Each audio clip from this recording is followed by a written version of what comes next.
Hello friends, welcome to sharp kids. இன்றைக்கி நம்ம வீடியோவில் அக்ஷயான்ற புக்கில் 3rd ஸ்டாண்டர்டுக்கான லெசன் நம்பர் 4 தான் பார்க்க போகிறோம். என்னுடைய வீடியோவை ஃபஸ்ட் டைம் பார்க்குறவங்க சப்ஸ்கிரைப் பண்ணிக்கோங்க. உங்களுக்கு பிடிச்சிருந்தால் லைக்ஸும் கமெண்ட்ஸும் கொடுங்க. உங்கள் ஃப்ரெண்ட்ஸ் அண்ட் ரிலேட்டிவ்ஸ்க்கு ஷேர் பண்ணுங்கள். இப்போ லெசனுக்குள்ளே போகலாமா? பூச்சோ பூச்சோ அப்படின்னா கேட்குறதுன்னா காதால் கேட்குறது இல்லை, மற்றவங்கக்கிட்ட கேள்வியாக கேட்குறது. நமக்கு தெரியாத விஷயங்களை மற்றவங்க கிட்ட கேட்டு தெரிஞ்சுக்கணும். ஜான்லோ அப்படின்னா தெரிந்து கொள்ளுங்கள்னு அர்த்தம். ஆஸ்க் அண்ட் ஃபைண்ட் அவுட் அப்படின்னு இங்கிலீஷில் அதுக்கு பேர். ஃபஸ்ட்டு ஒன்று என்ன இருக்குது பாருங்கள், தேக்கோ. பிக்சரை பார்த்தோன்னே தெரியுது நமக்கு இது கவ்வுன்னு. இருந்தாலும் அது எப்படி ஹிந்தியில் கேள்வியாக கேட்கணும்? தேக்கோ, பாரு. வஹ் கியா ஹை, அது என்ன. இங்கிலீஷில் வாட் இஸ் தட் அப்படின்ற அர்த்தம். இப்போ வாட்டுக்கு கியா, தட்டுன்றதுக்கு வஹு, அந்த இஸ்ன்றதுக்கு தான் அந்த ஹை. அதை தான் ஹிந்தியில் தேக்கோ வஹ் கியா ஹை அப்படின்னு கேட்டிருக்காங்க.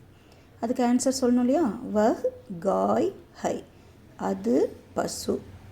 ஹைன்றது அந்த இங்கிலீஷில் நம்ம யூஸ் பண்ணுற அந்த இஸ்ஸுக்கு தான் ஹிந்தியில் ஹைன்னா தான் அந்த சென்டென்ஸ் வந்து கம்ப்ளீட் ஆகும்.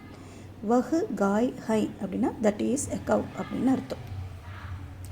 நெக்ஸ்ட்டு கஹோ. கஹோன்னா சொல்லு. வே கவுன் ஹை, ஹைங்கன்னு இருக்குது. வே அவர் யார். வே கஹோ சொல்லு, அவர் யார் அப்படின்னு கேட்குறாங்க. அவர் கிசான் ஹை, அவர் ஒரு விவசாயி அப்படின்னு சொல்கிறோம். அவர் விவசாயி. வே கிசான் ஹை, கிசான்னா ஃபார்மர். நெக்ஸ்ட்டு போலோ. போலோனாலும் சொல்லு, சே அப்படின்னு அர்த்தம். ஹமாரே தேஷ் கா நாம் கியா ஹை, சொல்லு நம்மளுடைய நாட்டினுடைய பெயர் என்ன. ஹமாரே தேஷ் அப்படின்னா நமது நாடு, நாம்னா பெயர், நமது நாட்டினுடைய பெயர் என்ன அப்படின்னு ஒரு கேள்வி. ஹமாரே தேஷ் கா நாம் பாரத் ஹை, நம்முடைய நாட்டின் பெயர் பாரத். நம்ம இந்தியான்னு சொல்கிறோம், அதை தான் தமிழில் பாரதம் அப்படின்னு சொல்லுவாங்க இல்லையா? அதுதான் ஹிந்தியில் பாரத்ன்னு அர்த்தம். பத்தாவோ சொல்லுங்க, சொல்லு. வஹா கவுன் ஹை, அங்கே யார் இருக்கிறார்கள் அப்படின்னு கேட்குறாங்க. அங்கே யார் இருக்கிறார்கள். பத்தாவோ வஹா கவுன் ஹை. வஹா கயி லோக் ஹை, அங்கே கயி அப்படின்னா மெனி, பல, லோக் ஹை மக்கள் இருக்கிறார்கள். இங்கே 3 பேர் தான் இருக்காங்க, இருந்தாலும் அங்கே வந்து சென்டென்ஸில் பலன்ற வார்த்தையை கொடுத்துருக்காங்க.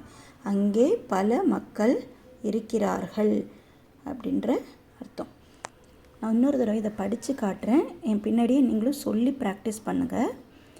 தேக்கோ வஹ் கியா ஹை, வஹ் காய் ஹை. கஹோ வே கவுன் ஹை, வே किसान हैं. बोलो हमारे देश का नाम क्या है.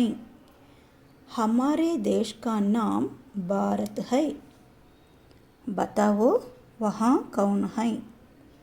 वहाँ कई लोग हैं. நீங்கள் ஒரு தடவை படித்து பாருங்கள். இதில் பேலன்ஸ் இன்னொரு பேஜ் இருக்குது, அதை நெக்ஸ்ட் பார்ட்டாக உங்களுக்கு போடுறேன். தேங்க்யூ.